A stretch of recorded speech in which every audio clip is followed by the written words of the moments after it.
Hello and welcome to Loading Gauge. My name's Lucy and in this episode I'm going to show you how I resprayed and weathered my Bachmann OBAs. I wanted to give these an authentic, realistic look, taking inspiration from prototype photos. And I'll be showing you how to get that perfect paint chipped look. But wait, there's something else. I'll reveal to you my secret weapon when it comes to removing printed details in bulk. No more rubbing with a cotton bud. Here's the wagon. I started by removing the wheels, then unscrew the W-irons and take them off the chassis.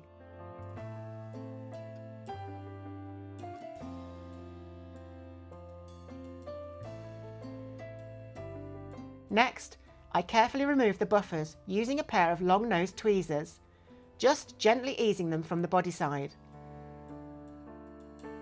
Once that's done, the chassis can be separated from the body.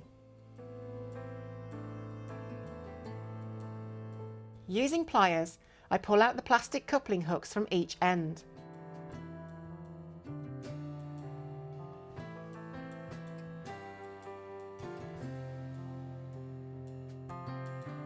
I did manage to damage one of the door bangers, but a quick dab of superglue fixed that nicely.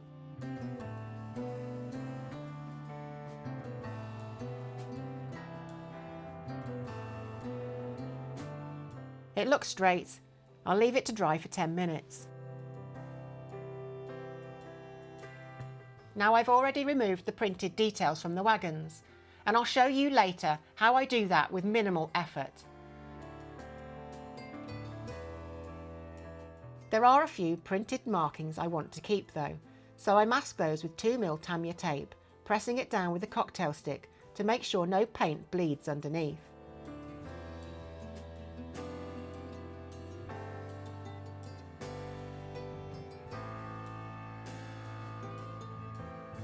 I start with a slightly faded grey for the body sides.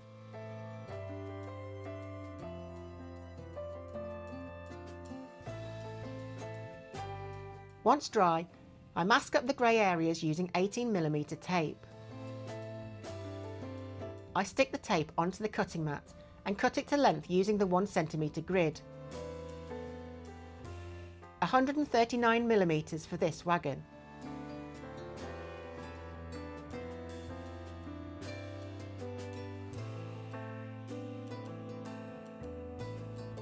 Once it's on, I use the cocktail stick again to press it firmly into the panel lines.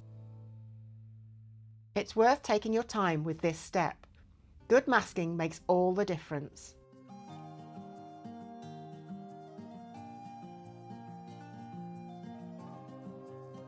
Now I can respray the red. I've mixed it to be a little faded for realism.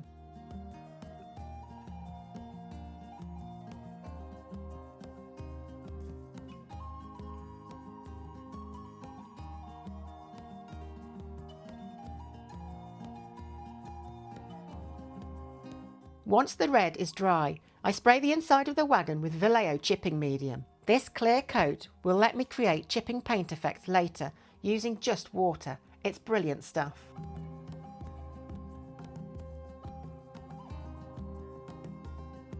Peeling off the masking tape, you can already see how much better these colours look compared to the factory finish. Next, I airbrush a mid-grey over the chipping medium. Checking against my prototype photos, that's exactly the look I want, especially around the wagon ends. Some reference photos also show replacement panels in random shades. We'll get to those later.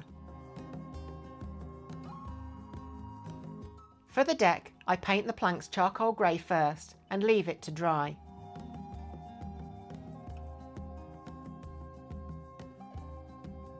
Then I move on to the internal ends. Time for that authentic chipped paint look.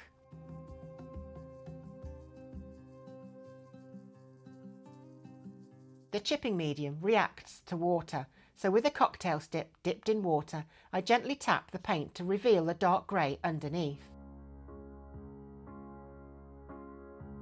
It's a slow process, but trust me, it's worth it.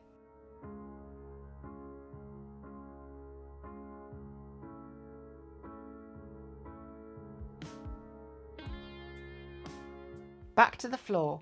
This time I want a more subtle chipping effect. Using a soft flat brush, I lightly brush water over the deck. This lifts just a little of the top coat, letting the original grey peek through. It's subtle but effective.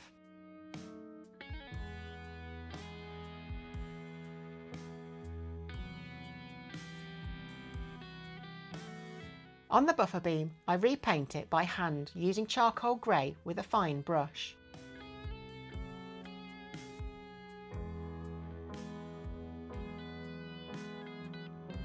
For the planks, I add some variation, painting a few in different tones or entirely different colours to match prototype repairs.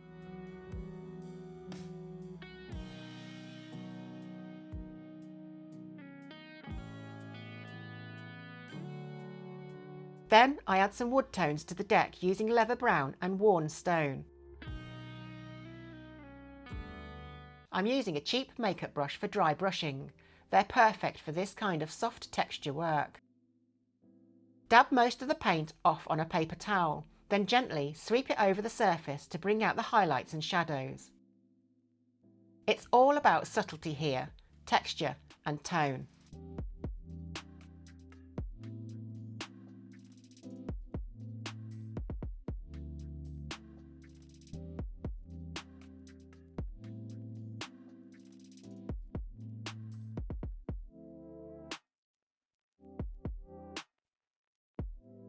Once I'm happy with the paintwork, I apply a gloss varnish with the airbrush to prepare for transfers.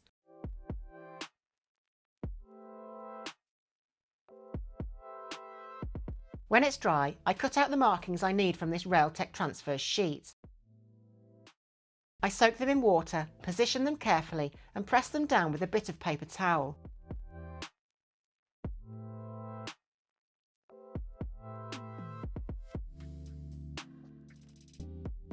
After 24 hours, I seal everything with a coat of Colourforge matte varnish straight from the rattle can. It gives a lovely even finish. Next I spray the chassis charcoal grey, refit the W-irons and wheels and touch in a few small areas of paint.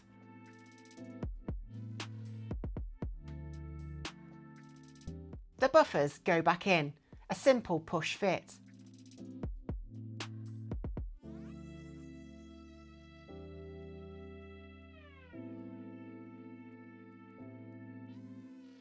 Now for the weathering wash.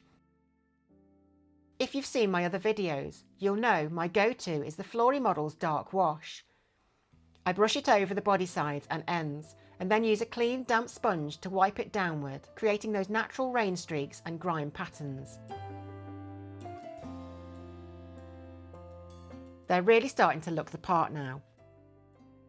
Okay, time for that secret weapon I mentioned earlier. When you try to remove factory printed details with a cotton bud, especially on ribbed or planked wagons, you often end up rubbing through the paint as well. I often hear people are scared to have a go. Here's what I do instead. I place the wagons in an old baking tray and spray the printed details with Mr. Muscle oven cleaner. It's ammonia based, so make sure you do this outside and wear gloves. Now my can has lost a bit of pressure, it's ancient, but you'll get the idea. Leave it for around 45 minutes, then rinse it off under the tap. Finally, wet a cocktail stick and gently rub. The printed details come off with almost no effort. And here they are, the finished wagons. I'm really pleased with how they've turned out. Subtle weathering, realistic colours, and that lovely variation you see on the real things.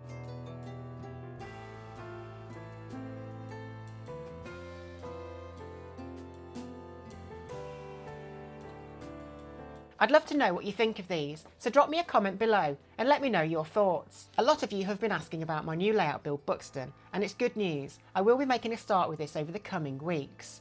So make sure you're subscribed and stay tuned. Thanks for watching, and as always, happy modelling, stay positive, and take the chassis off.